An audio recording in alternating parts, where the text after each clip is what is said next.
Absolutely. Good morning. Good morning. Good morning. It's good to be with you all. Just a quick announcement, a reminder that the Women's Weekend is this coming Friday night and Saturday morning. I would love if you could join us for any amount of time. There is a sign up, but feel free to come even if you haven't signed up. Friday night is a little art construction. I know there are calls in our community for slowing down, and this Friday evening will be a time for us to do just that in community together. There will be space to pray, space to reflect, and so I invite you to consider doing that as well on Friday. Saturday morning is another time for good food and fellowship, a few workshops centering around being still and knowing God, who God is, and how, and filling up with His characteristics so that we can go out into the world and reflect His light. I think the women's event sounds amazing this weekend, so really, you don't want to miss out. And Jessie DeCourcy, the artist, is someone that I hosted at my forward congregation, and her faith is so earnest and sincere and beautiful, and it absolutely shines through in her art. It will be a gift to be with her. Thank you for organizing. Again, jumping on to what's happening here Friday, not only the women's event, which is a time to remember and root ourselves in God and God's presence with us, but also a time when a lot of businesses are perhaps closing, that we're calling for a time of prayer and peace and maybe even fasting. You can discern that yourself. But as a church, we've decided that it's a thing that we are called to create space for you to do those things as you desire. So right here, sorry, I'm jumping ahead of myself. This Wednesday night, so tonight, you can come for open space. That is conversations here at these tables, checking in about how you're doing, what's on your mind, what you're concerned about, where you're seeing light, and being a part of that. You can do that at 6 o'clock and 6:20 in the chapel for a little bit of lightly guided worship time. Does that accurately? We're gonna light candles. We're lighting candles, and similarly on Friday at 10 a.m., at noon, at 2 o'clock. There will be a pastor-led moment for candle lighting and prayer, a little bit of worship to center ourselves in our true peace, which is Jesus Christ. All right, I think that's it for the moment. Pastor Adam, come on up, and we'd like to pray for you as we begin. It's really good to see you all. Okay, let's pray. Gracious God, we thank you for your presence ever, always, faithfully with us. In the midst of, dragons that we read about today, and also in the silence where perhaps we find you best. I ask that you bless and guide the words and inspiration that come from Adam this morning as your servant, and just use his messages to deepen our trust in you, to challenge us in new ways, to foster good conversation in our circles of women who we share life with and share faith with. Continue growing in us. In your name we pray. Amen. Good morning. Good morning. I know you all got up on this cold and snowy day and came to Bible study because you know that today is the day that we unveil the identity of the Antichrist, right? That's why you're here today. Right. Yes. No? I mean, as you come to this chapter, this is the chapter with the famous 666. That's the mark of the beast. I mean, this is the stuff, right? So prepare yourselves. My commitment to you today is by the end of this, you will have clarity regarding the identity of the Antichrist. So let's work toward that together. Are you with me? Yes. All right, let's go. This is going to be fun. Okay, so where we left off last time, what were we talking about last week in chapter 12? Who was the main character? The dragon, the adversary. Who is the serpent, right? Of old. This is the devil. This is Satan. This is the big bad. This is the ultimate destroyer. The ultimate parody of the Creator. Its opposite. Its counterpart, right? It is pretending to be as powerful as God, dressing up to be as powerful as God. And wants the attention. It's wearing red. It has all the crowns and diadems. But where we ended is an interesting place. You come to the end, and where does the dragon make his stand? In Revelation 12:18? The dragon took his stand on the seashore. That's where we ended last time. Right? The dragon has been defeated in heaven. There was a war that was caused by this child being born and doing things. The dragon gets kicked out of heaven, gets thrown down to earth. And woe to the earth, because the dragon is really ticked off about losing, right? But those of you on earth, when you see evil and you do not see it necessarily as evil winning, but you see it as a sign that evil has lost because its time is short. Right? And then the dragon, now with its behind kicked, takes its stand on the seashore. That's where we start today as we come to chapter 13. All right, let's read the first couple of verses. Let's not take this all in one shot today. So beginning Revelation 13, backing up to 18 just for fun. The dragon took his stand on the sand of the seashore. And then verse 1. And I saw a beast rising out of the sea, having 10 horns and 7 heads, and on its horns were 10 diadems, and on its head were blasphemous names. And the beast that I saw was like a leopard, and its feet were like a bear's, and its mouth was like a lion's mouth. Start there. So to begin with, we have this idea. We're starting on the seashore, so it makes sense if you think in your visual imagination as you're reading this, right? You're on the seashore, so what might you be looking at? All right, so we're looking at the sea. So the beast comes out of the sea. It comes out of the water. Now, that might seem like a small detail, but what's significant here about the idea of this beast rising out of the water? Rising out of the water. So let's imagine for a moment that you live in the ancient world, right? And you live near a body of water that occasionally is pretty tumultuous. It can get pretty crazy on the sea. You have an interesting relationship with the sea as an ancient. Where does your food come from? The sea. Where do storms come from? The sea. So on one hand, the sea is a source of sustenance when it's calm and navigable, right? That's how trade comes to you. But it's also where all the bad stuff comes from. It's where the chaos in the ancient world comes from. So often we have imagery in ancient texts of the sea as being primordial chaos. We even talked about this last time when I talked about the cognated dragon and the cognated deep in Genesis 1 are related. There's this deep relationship between the sea, especially rough sea, and chaos. Right? So, unsurprisingly, the dragon stands on the seashore, and out of this chaos, out of this churning, rough water, out of the place where storms come from, this new beast rises up. This new beast comes. So again, this is showing us this relationship between chaos monster, and this beast. This beast rises out of this sense of primordial chaos, right? We talked about this being in Genesis 1 last time. Later, in Revelation 21, we're going to see a sea that is perfectly calm. And that's making the point in a positive sense, right? A sea that is calm is that chaos tamed. It's that power of destruction no longer present. So we should also notice, immediately, when we see this beast, that in some ways it looks strikingly like the dragon, right? I mean, these are not perfect representations of the book, I get that. But let's look for a moment. All right, so the dragon, if you go back to last chapter, the dragon had how many heads? 7.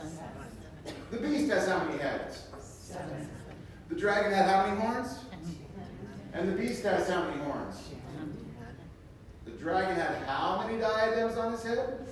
7. And the beast has how many diadems? 10. 10. Okay. We've been playing with numbers a bit. You've been doing Revelation, right?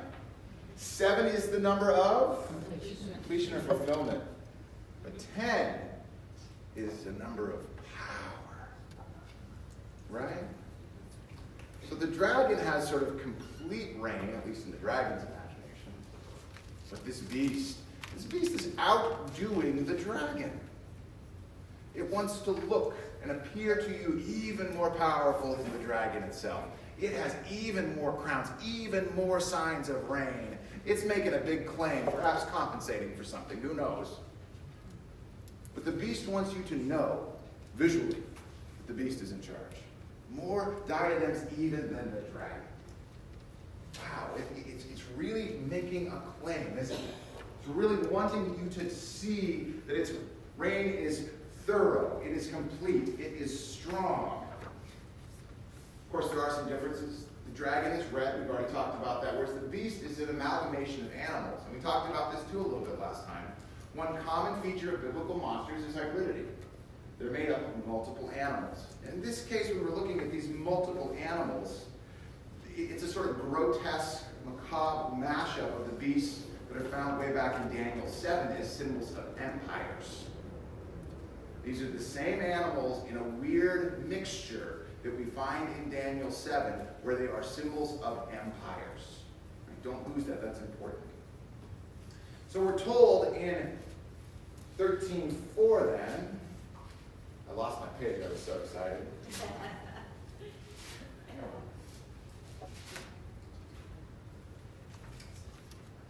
That the dragon gave the beast its power and throne and its great authority. Right?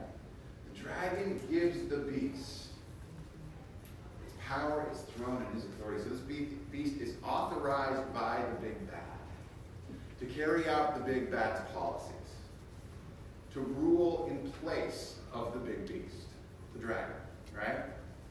This beast is authorized to be a proxy, an emissary, an agent of the ultimate sort of evil as Revelation imagines, to carry it out in the world. I mean, not surprisingly, when you've got a big bad like the dragon, does the dragon do his own dirty work? No, he gets others to do it for him, right?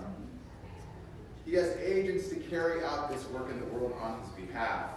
So what we find here is the dragon, when it's thrown down to earth, it rules indirectly through an intermediary. It rules indirectly through something else. In this case, it rules indirectly through this beast that is a mashup of empires found in Daniel 7. Are you tracking with me? The dragon's power on earth, as Walter Wink talked about this in his Power Trilogy, is only a problem when it is embodied. So it needs an embodiment on earth. It needs an intermediary. And the intermediary here is empire. The intermediary here is empire. And empire will carry out the dragon's prerogative. Okay. So, as we come to 4 then, 3 rather, dragon's been given authority. On one of its heads seems to have received a death blow, but the mortal wound has been healed. In amazement, the whole earth follows the beast. They worship the dragon, for he had given his authority to the beast. And they worship the beast, saying, "Who is like the beast and who can fight against it?" Okay, so first let's talk about the wound. So one head seems to be mortally wounded here, right? Yet the wound is healed. There's a lot of ancient mythology, especially with multi-headed dragon creatures, that if you cut off one head, what happens? It grows back, right? So that's all over the ancient Near East in terms of monster lore. So much so that you know it in 2025. It's also true that there were rumors that when Nero died that he came back to life. Right? So there's often, even going back in the ancient world, there are all these stories about leaders, especially particularly terrible ones, that even when they die, they come back and somehow their reign continues. A sort of twisted kind of resurrection. Right? That often evil, even when it is cut down, it somehow reemerges, it reappears. If you cut off one head, you will have many in its place, right? You've heard that kind of logic before. And that's certainly what's at play here. This is a multi-headed beast. One of its head is wounded, and yet it lives. What else does that sort of sound like? from Revelation. Sit with that. Sit with that. So this head wound then, it creates this illusion of invincibility. That whatever this beast signifies, you can't take it down. Right? Even if you chop off one of its heads, it's going to be fine. It's still going to be in power. So it feels insurmountable. It feels like something that cannot be addressed, right? And so the world responds to all this with worship. Who is like the beast? And who can fight against it? Wow, look at this beast. This beast is so powerful, you can't even kill it. It has all this power and all this rule and all this authority. It can do whatever it wants, and we can't do a thing about it. So we might as well bow down and worship it, right? Who is like the beast, and who can fight against it?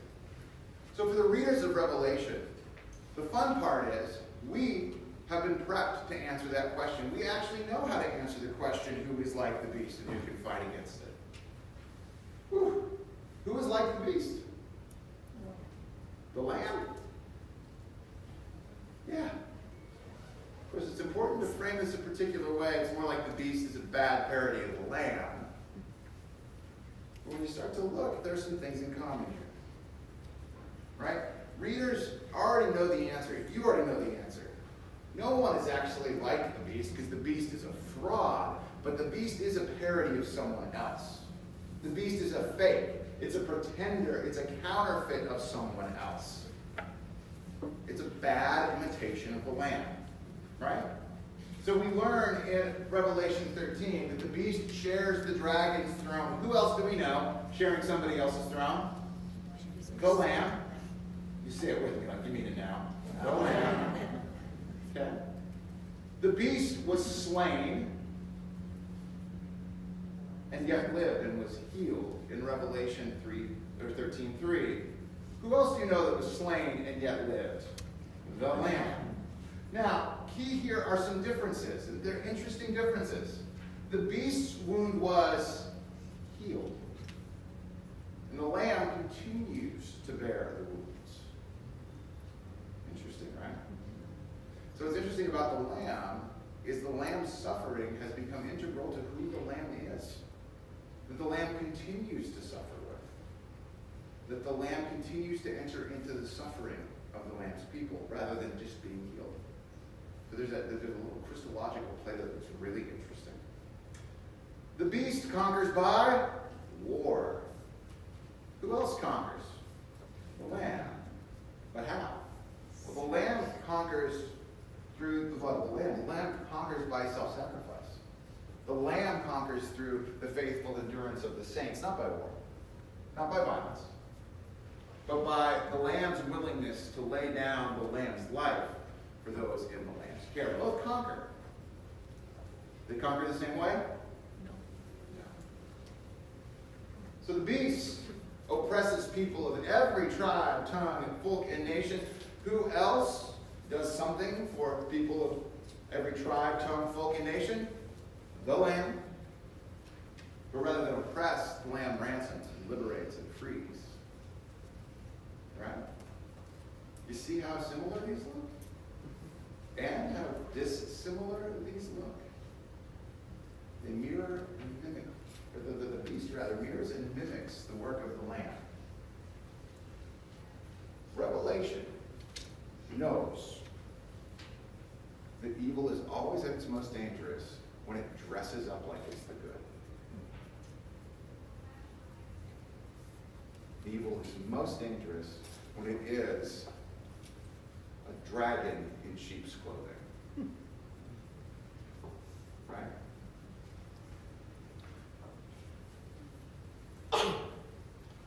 Okay. So, think about this. If the dragon already lost his battle in heaven, why would we ultimately expect that his henchmen would fare any better?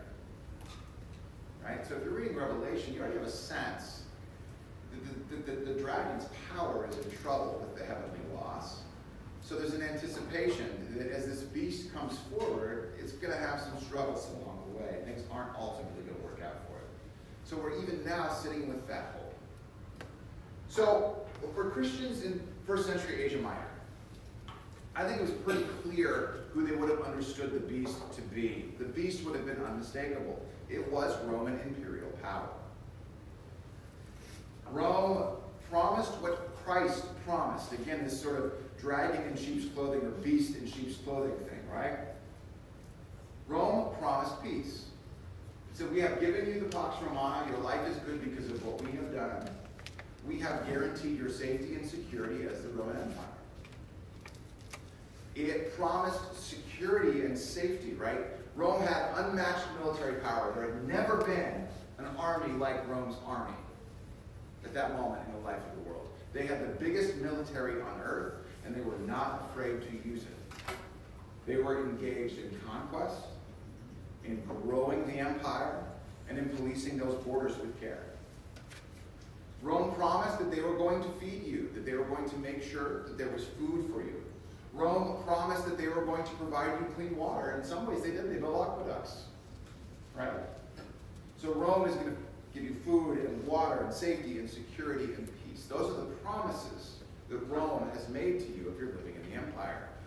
And those promises mirror, again, the promises of the Creator, right? They're claiming godlike power and authority and the power to do things that only God can do, properly so called. And Rome achieved these promises through violence,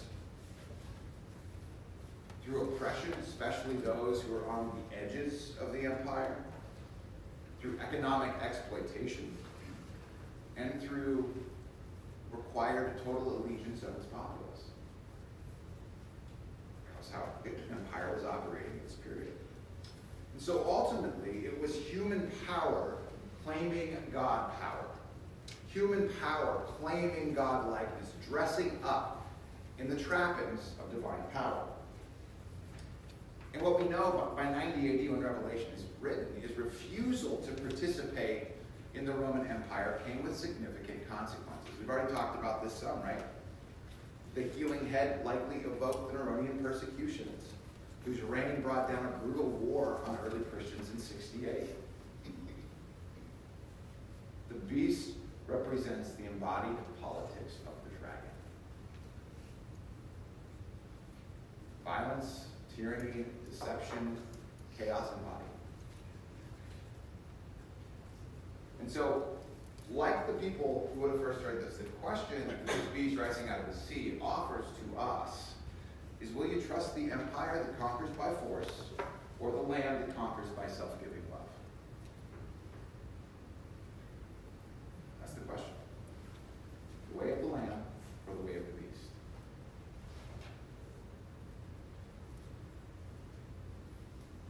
Now, again, what's hard about this text, it's just difficult, is there's no middle ground on this. Revelation does not imagine a gray area. The churches most willing to accommodate Rome are the ones that are most harshly rebuked back in Revelation 2:3 when we had those letters, right? Remember, some of those were nice. And John's like, oh, you're doing such good things, church. Good for you. And then there's the ones that are lukewarm. And, they get a little discipline. But the ones that are really in with Rome, they get it talking to. The first beast, I think it always hits close to home for us. Empire or land? God or nation? Patriotism or discipleship?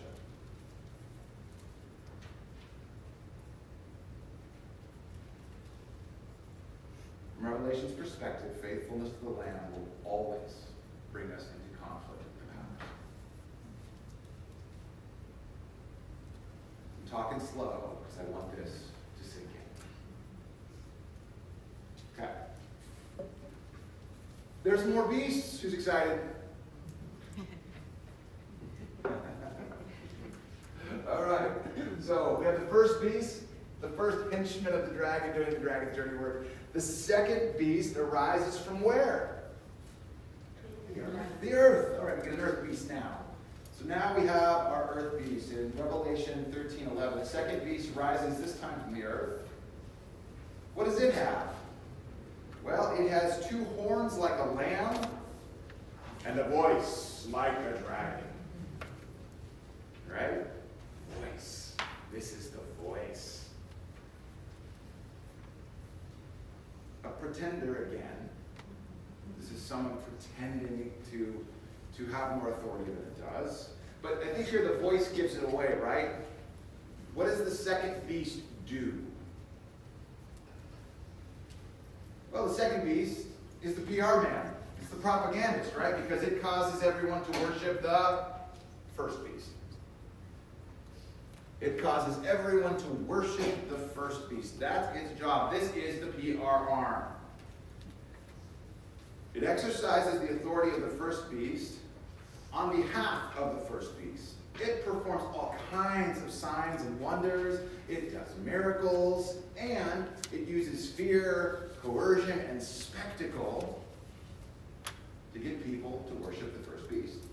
And ultimately, threats, right? Those who refuse to worship the first beast are killed. All right, what might this be? We're playing this out. If the first beast is the embodied politics of the Roman Empire, what is this second beast? What is this PR? Well, again, if you're in 90 AD, the answer is this is the imperial cult. Because in this period in Rome, you actually had the worship of the emperor. There was a kind of deification with some emperors in Rome where you thought of them as being godlike. It is a state-sponsored religion. Right? You had prophets and priests that were inviting the people of Rome not just to turn to the Roman gods, but to turn to the state as a deity, to turn to the emperor as a deity. This was a religious, sophisticated propaganda machine that was running everywhere in Rome. Festivals, parades, free food, civic pride, all saturated with the worship of Roman Caesar. Think about it this way. If you're living in the ancient world and you're living in a small town, and there's a particular festival, civic festival, that happens every year, part of the year, to worship Caesar, and all of a sudden you're a Christian, you're going, I don't do that anymore, and you stop showing up, what are your neighbors going to think? What might they say? Why wasn't Tim at the barbecue? Where did he go? He's been here for 10 years, and now all of a sudden he's not coming. What's the deal? You know, this had consequences for people at trade guilds. You become a Christian. You stop showing up for worshiping the Roman gods. It's all through Paul's letters. They might kick you out of the trade guild because you're no longer sufficiently invested in the future of Rome. Right? So this creeps into all kinds of relationships. All small kinds of politics within families, within communities. Right?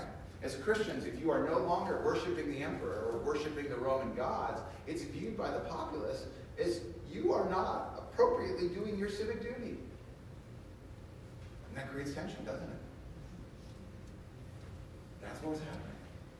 So this propaganda machine is running. It is inviting people to worship rightly Caesar, to worship rightly Roma, to worship rightly the gods of Rome. And when Christians were stepping out of that, there were economic consequences. There were other kinds of consequences, right? All right.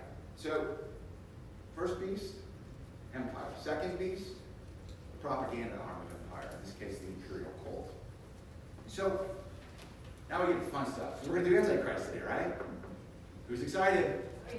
Who's terrified? All right, a little bit of both. Good. Let's look at Revelation 13, 16, and 17 quickly.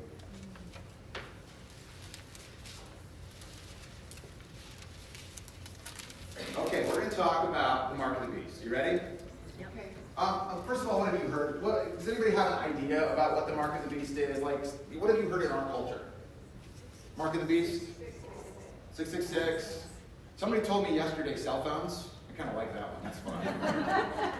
There was a while in the 70s where when everything was getting a UPC, UPCs were the mark of the beast. What's that?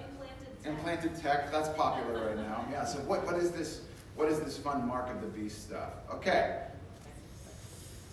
Also, it causes all, both small and great, rich and poor, both slave and free, to be marked on the right hand of the forehead.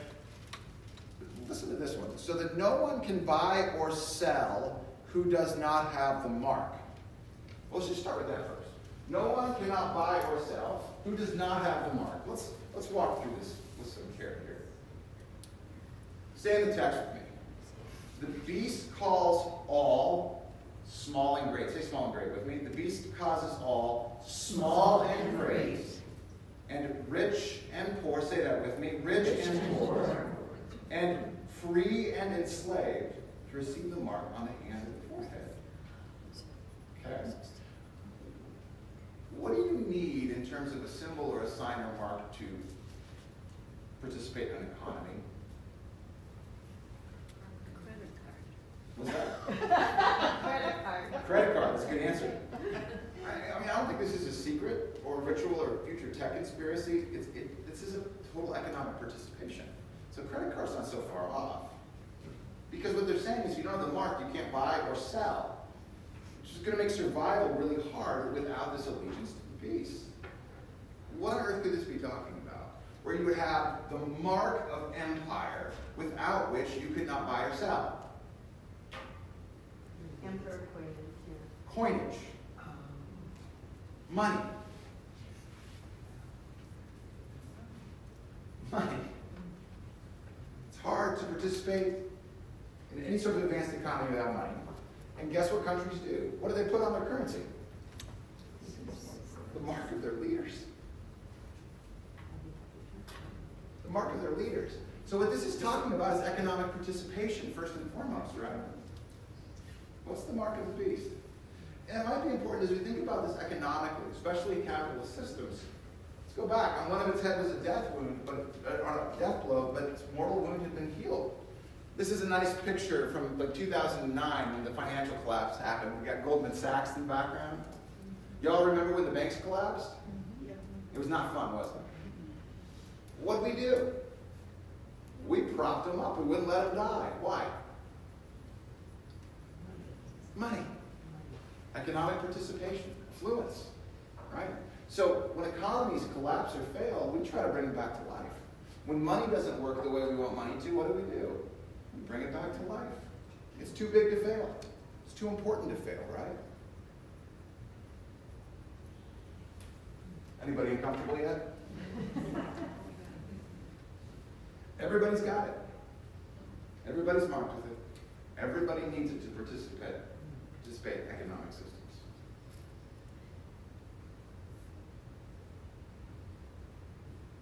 Coins bore Caesar's image.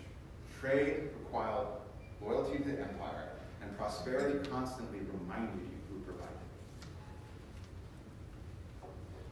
it. Empire economics didn't just disappear in the first century, did they?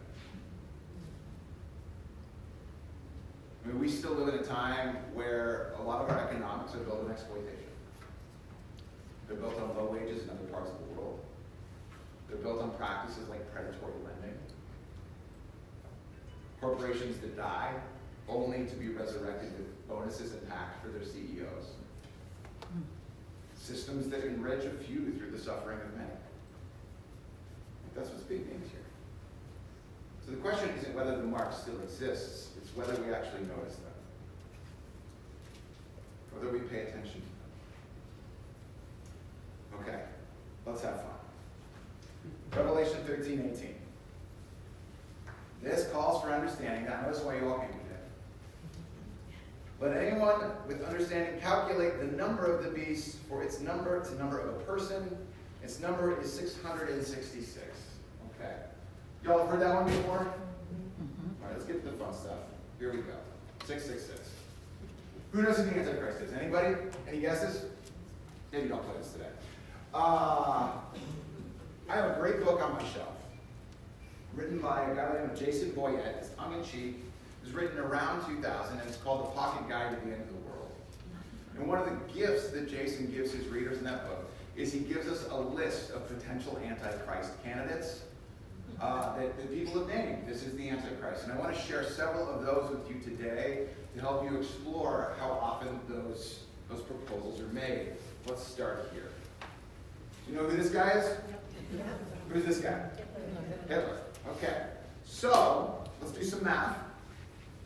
If A equals 100, and B equals 101, and C equals 102, and so on, then add up the values of Hitler, and you get? 666. Here's the proof. It doesn't feel like you're compelled. Okay, let's try another one. How about Ronald Reagan? Also proposed by some as the Antichrist. Ronald Reagan Wilson, 3 names, 6 letters each. There's your 666. I don't feel like you guys are compelled by this. Keep trying, all right. Kind of hurting my feelings here. How about the Pope? Any Pope. No Pope in particular. The ancient Greek word Latinos, Latin-speaking man, using numeric equivalents is? 666. I just don't feel like any of you are compelled yet. We're stunned. You're stuck. Okay. Thank you, that's helpful. Let's do one more. This one is really built out and I think is very thoughtful. Here we go.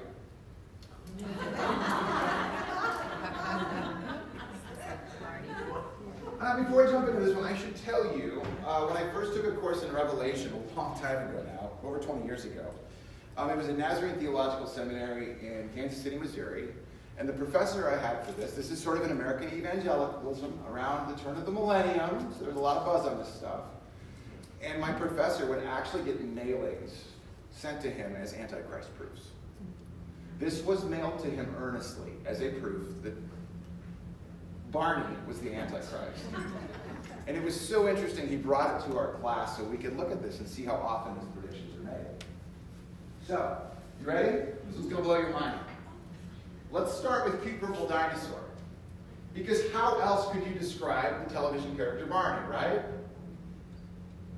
I see you're not pushing back on that, thank God.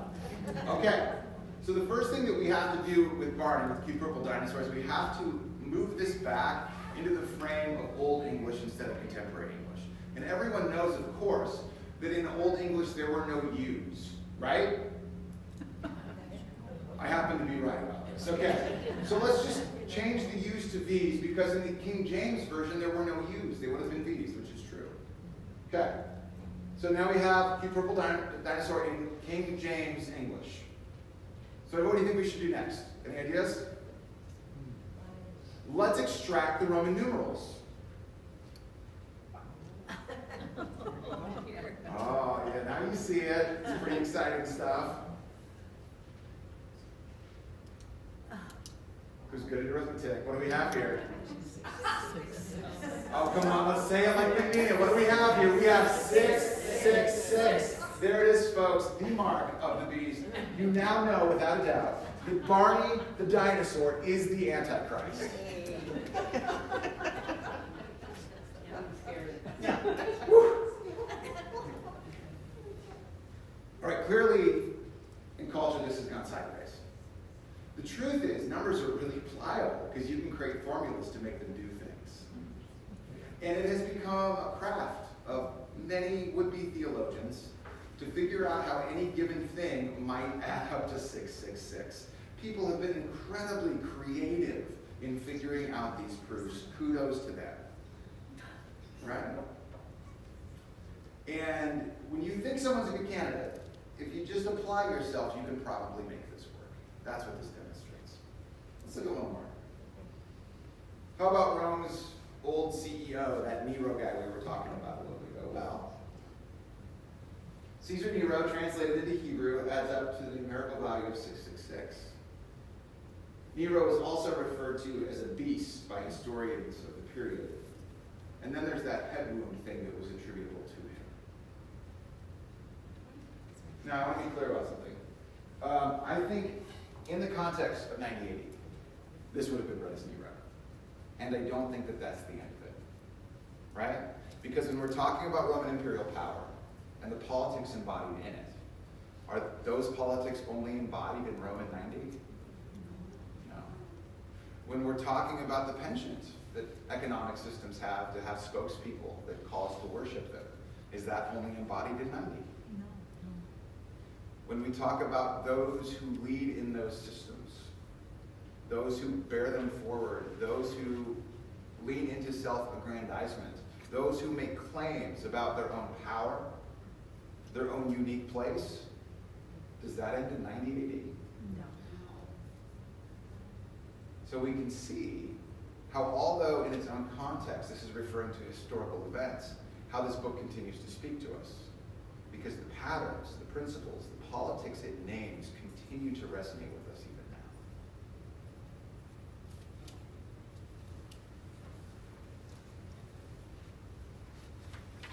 Is that good or bad?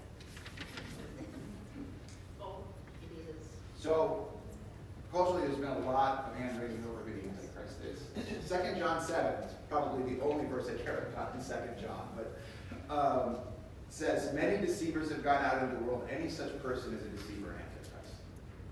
I actually like this particular line when we think about the language of Antichrist, because it's too easy to fall into the cultural trap that we've inherited, that we're supposed to look for a single Antichrist, rather than naming when forces contrary to the gospel of Jesus are present, when forces that seek to destroy rather than create are present, when forces that call us to violence instead of peace are present, right? When really the language of Antichrist, as it's deployed in Revelation, is trying to call us to be attentive to those realities and to recognize them as fakes, as imposters, of things into which we should not place our trust. That's the claim it's making. So instead of looking for the one, the discipline here is asking, is this consistent with the way of the Lamb? Is this consistent with the way in which God saves? Is this consistent with God's hopes for the world? That's how we ask the question. That's how we discern whether we're with the Lamb or with the dragon, whether we're with the Lamb or with the beast, right?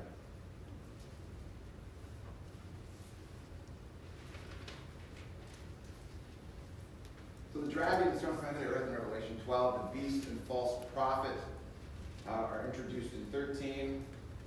And they conquer. Anyone or anything that trades the truth of the Lamb for the lie about empire is beastly. Human power becomes demonic when it attempts to take the place of God, and it calls for total allegiance. That's the claim. And as unnerving as that all is, as uncomfortable as that all is, we need to come back to where we started. Right? The dragon takes his stand on the seashore.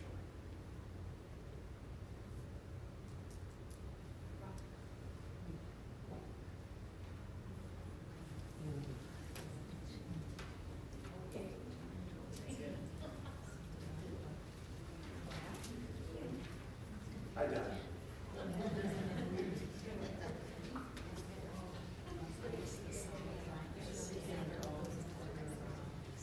For those of you with poor eyesight who cannot read that, Revelation 14:1 is that I looked and the Lamb was standing on Mount Zion.